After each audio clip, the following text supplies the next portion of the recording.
¿El MBTI es real? ¿Las teorías de personalidad son reales? El MBTI es una de las teorías más famosas de este tiempo. Junto con el Big Five y el Eneagrama, son los esquemas más importantes para saber tu personalidad.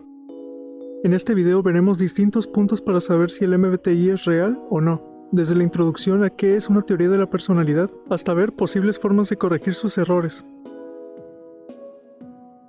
Las teorías de personalidad son aquellas que buscan dar una explicación a los procesos y características psicológicas fundamentales que se encuentran en la naturaleza humana. Se interesan en la investigación y descripción de factores que conforman a una persona, con el fin de comprender su conducta e intentar predecirla.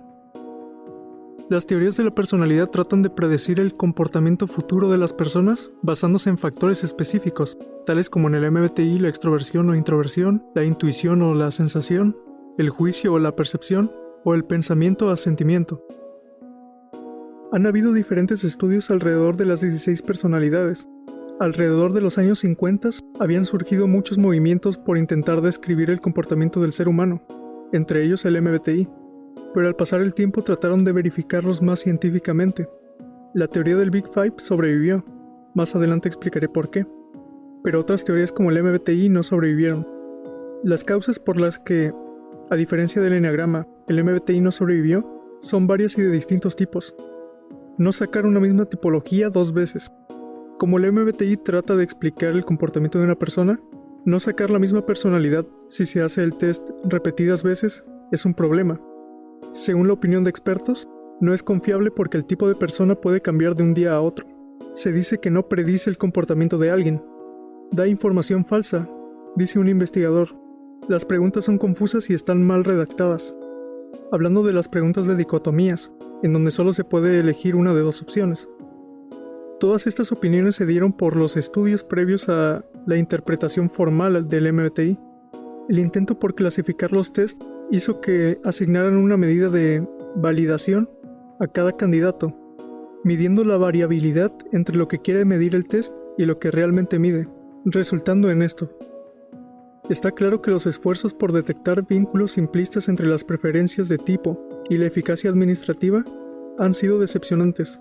Dada la calidad mixta de la investigación y los hallazgos inconsistentes, no se puede obtener una conclusión definitiva con respecto a estas relaciones. Esta opinión la analizaremos más adelante, ya que es importante para el tema del video. El Big Five sí sobrevivió a estos tests, teniendo mayor puntaje de validez. Incluso el Eneagrama también sobrevivió. El Big Five tiene algunos problemas. No predice nada. Según un investigador, en cierto modo es decepcionante. Simplemente significa que las pruebas de personalidad solo pueden decirte lo que tú dices.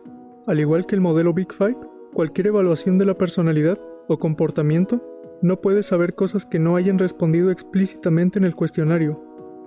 Pero entonces, ¿para qué fueron creados los test de personalidad, MBTI, Eneagrama, Big Five?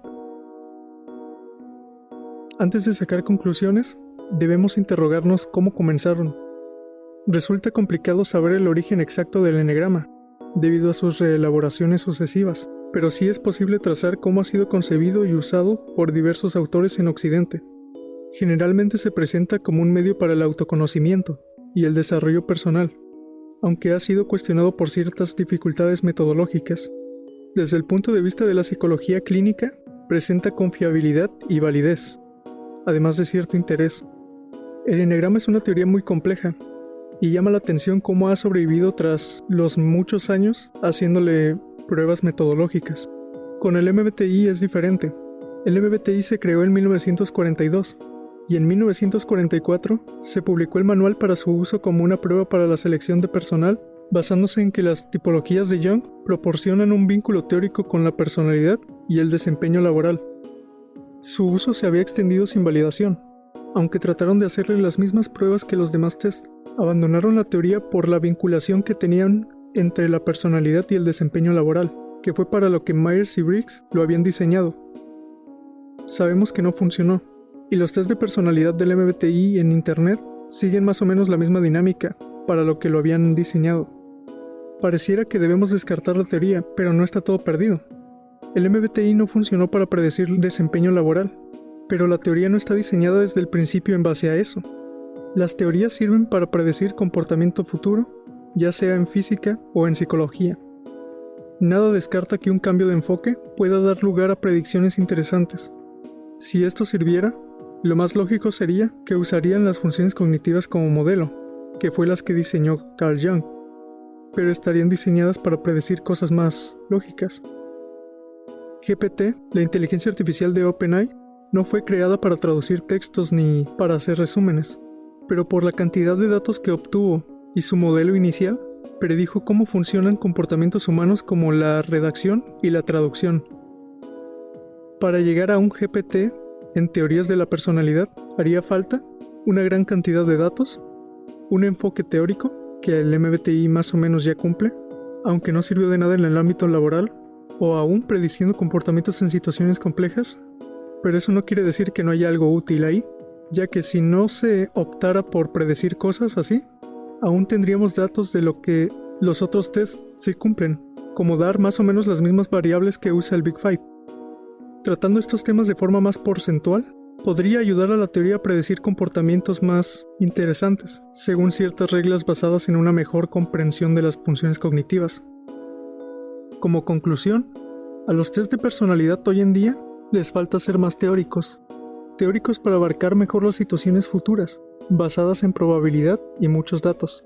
Los test de hoy en día no cumplen siempre lo que pretenden, pero no están tan equivocados en su posible estructura, solo en enfoque, el enfoque en cómo se les trata.